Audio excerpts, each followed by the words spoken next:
How to get to the Hall of the Mountain Kings and a colorful, low-elevation aspen forest full of huntable deer and elk, quickly and safely from the towns in the North Fork. Take the smooth, shallow incline 2-mile road with no dangerous drop-offs across the BLM strip of land going east from the end of regularly maintained Gunnison County Route 2.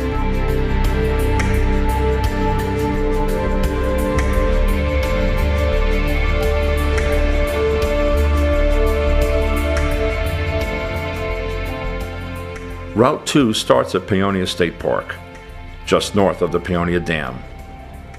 Get to the BLM Road in 30 minutes from downtown Paonia. At just 7,000 feet, it's accessible at all times of the year. With perfect southern exposure, it dries quickly from snow and rain. Then enjoy the stately procession of the giants as you drive east, Mounts Gunnison, Lamborn, Ruby Anthracite, and Marcelina, with the Ragged Mountain Massive, a wall of granite, looming over you all the way.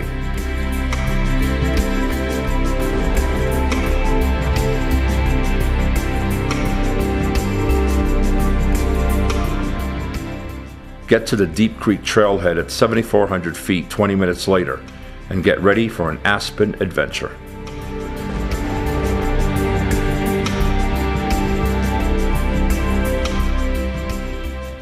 Aspen's normal range is 8 to 10,000 feet, but the trees come down in this low here because of Deep Creek's water. And these are not scrubby outliers. These are lush, full groves. The trail leads directly to Upper Deer Creek, Layton Gulch, and Goose Hill, all Colorado Blue Ribbon deer and elk hunting areas. Now, get ready to kiss it all goodbye if billionaire Bill Koch succeeds in closing, to all but himself, the BLM strip, which separates his two ranches. He would do this via the Central Rockies Land Exchange, enabled by 2 congressional bills, co-sponsored by now lame duck U.S. Representative John Salazar and U.S. Senator Mark Udall, which would substitute acres of faraway sagebrush and sand in Utah and next to Blue Mesa Reservoir for Delta County's premier access to mountains and aspen. When you combine convenience and safety with scenic payoff, no other Delta County route to the forest compares. Bill Koch himself maintains County Road 2 since it leads to his North Ranch Gate, ditto for the upper third of the BLM Road, as he uses it to connect the North and South ranches. That makes the route ideal for cross-country skiing and snowmobiling in the dead of winter. Drive time to the other trails is much longer, if you can get there at all. Trailheads are 8,500 to 9,000 feet.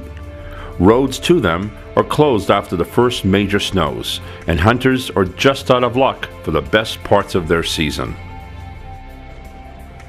Anyone, Delta resident or National Forest visitor, who is persuaded this is a fair exchange knows the price of everything and the value of nothing. Those shown here enjoying the BLM Drive and Deep Creek Hike on October 3, 2010, sponsored by Western Slope Environmental Resource Council and led by Paonian Douglas Gill, weren't fooled. We should not be fooled either by the so-called alternative access offered in the bills to the wild lands under the Ragged Mountain Granite Curtain. Forest Service Route 795 goes north from Erickson Springs on Gunnison County Route 12. It also starts low, at 6,800 feet, and is also 20 miles or 35 minutes from downtown Paonia. The similarities stop there. The first thing you see at the base is a Forest Service sign, hazardous, slippery when wet. Then, several steep rutted switchback miles later, and 1,000 feet, not 400 feet higher, you get to the first aspen and access via Fillmore Ditch to the elk hunting places.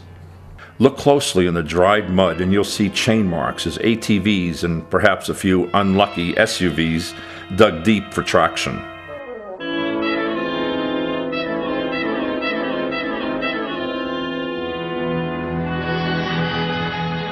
There are no chain marks on the modestly inclined 1.9-mile BLM road to Deep Creek.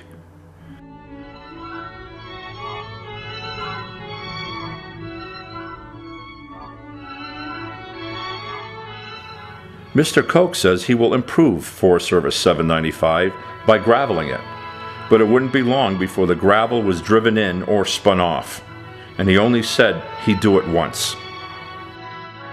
And those are the good things about the road. Now for the bad. The first 7/10 of a mile is a shelf road dug into the side of a steep slope, with a long drop-off to the right. Looking straight out the right window, a driver going up sees only space. There's no room to pass unless you're riding an ATV. An SUV has no choice but to bounce off tops of boulders sticking through this road's surface. Now, to finish off the fun, by 1:45 p.m. on November 2nd, shadows from the slope were already spreading. By 2:15, 2/3 of the shelf road were dark. Unless Mr. Koch is going to spend millions to dig in the slope to widen the shelf road and then plow and salt that stretch regularly after first snow, the shadows spell more joy, winter ice, and more slippery mud. At other times, conditions would be worse precisely during hunting season. No wonder there are chain marks all the way. Looks like they'll be permanent.